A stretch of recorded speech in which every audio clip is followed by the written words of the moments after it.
आप इस केस में सर पाकिस्तान तहरीक इंसाफ की पैरवी करते रहे हैं। कई बार आप लोगों ने इलेक्शन कमीशन पर तहफ़्फ़ुज़ात का इजहार किया है, स्क्रूटनी कमेटी पर अदम एतमाद किया है। इलेक्शन कमीशन जो भी फैसला सुनाता है आप इसे कबूल करेंगे सर? पीटीआई इसे कबूल करेगी? देखिए, बिल्कुल फैसला जो भी होगा, अगर वो आइन और कानून के मुताबिक होगा, हकायक पर मबनी होगा, हम ज़रूर कबूल करेंगे। लेकिन अगर उसमें हमें किसी चीज़ पर तहफ़्फ़ुज़ होगा कि वो कानून से बाहर है, तो उसका तो फिर एक आइन और कानून खुद एक इजाज़त देता है कि सुप्रीम कोर्ट में उसको चैलेंज किया जा सकता है। एक बात मैं कंवल दिलशाद साहब को सुन रहा था, वो बता रहे थे कि ये ममनुआ फंड क्या होता है और फॉरेन एडेड पॉलिटिकल पार्टी क्या होती है।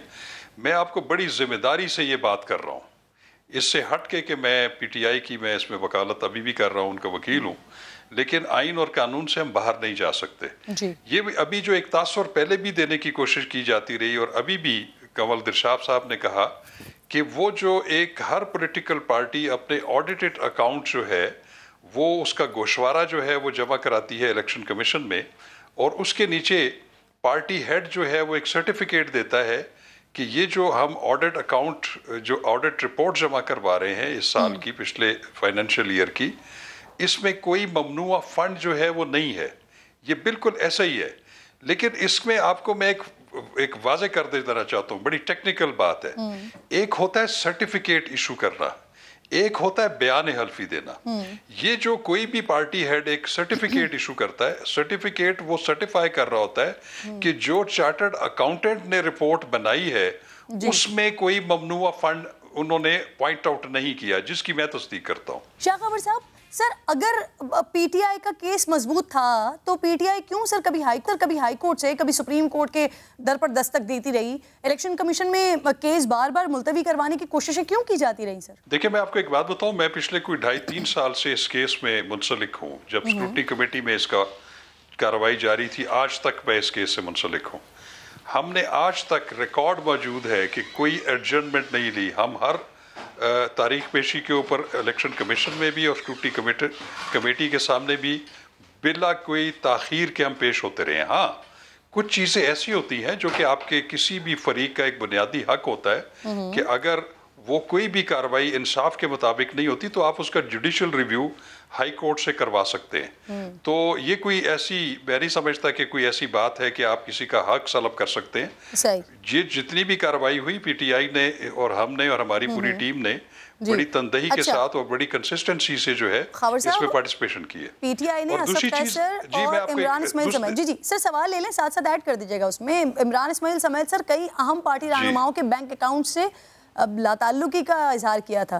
तो क्या पीटीआई लाइल्म थी कि ये रहनुमा पार्टी के नाम पर अकाउंट चला रहे थे और फंड्स इधर से उधर कर रहे थे? देखिए, मैं आपको एक बात वाज़ेह कर दूं, ये 2011 की बात है कि जब पाकिस्तान तहरीक इंसाफ को बड़ी भारी तादाद में मुल्की लेवल पे भी और गैर मुल्की पाकिस्तानियों की तरफ से भी जब डोनेशंस और चंदा जब दिया जाने लगा, तो उस वक्त जो पार्टी लीडर इमरान खान ने खुद एक ऑडिट जो कंपनी है उसको उन्होंने दावत दी, उनको कहा कि आप हमारे फाइनेंशियल मैटर्स को ठीक कर दें, उनमें जो खराबियां हैं वो पॉइंट आउट कर दें।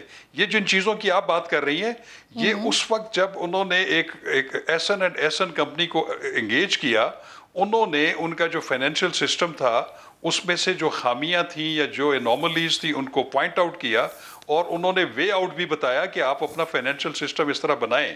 तो ये जो आप बातें कर रहे हैं या जो बातें हो रही हैं कि ये बेज़ाब्तियां थी, वो उस ऑडिटर की ओपिनियन से पहले की थी। उसके बाद जो है पीटीआई ने अपने फाइनेंशियल मैटर बिल्कुल स्ट्रेट और ट्रांसपेरेंट कर लिए, जो कि अभी भी 95% तक बिल्कुल वो ट्रांसपेरेंट है। छोटी मोटी उसमें बेज़ाब्तियां होती रहती हैं। अब दूसरी बात जो मैं जिसका जवाब देना जरूर पसंद करूंगा, अभी जो कंवर दिलशाद साहब ने ये बात कही है कि ये जो है उनकी जो सर्टिफिकेशन है वो गलत साबित हो जाएगी, फिर वो एक reference election commission federal government को भेजेगा, फिर वो पार्टी पे पाबंदी लग जाएगी, ये बिल्कुल हकायक और कानून से बिल्कुल हटकर बात है। अगर ये जो केस है ये फॉरेन फंडिंग केस नहीं है, ये ममनुआ फंडिंग केस है। और एक फंडिंग केस होता है फॉरेन एडेड पॉलिटिकल पार्टी।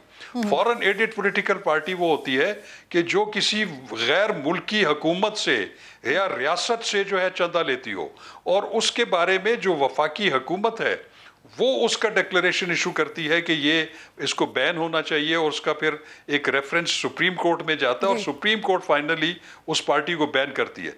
यहाँ पे ये केस नहीं है। यहाँ पे ममनुआ फंड अगर किसी भी पॉलिटिकल पार्टी का साबित हो जाए तो उसका ज्यादा से ज्यादा उसकी पेनल्टी ये है कि वो फंड जो है वो इलेक्शन कमीशन जब्त कर लेता है। इसके अलावा उसके पार्टी के खिलाफ ना उसकी लीडर के खिलाफ कोई तादीबी कार्रवाई। ठीक है शाह खबर साहब।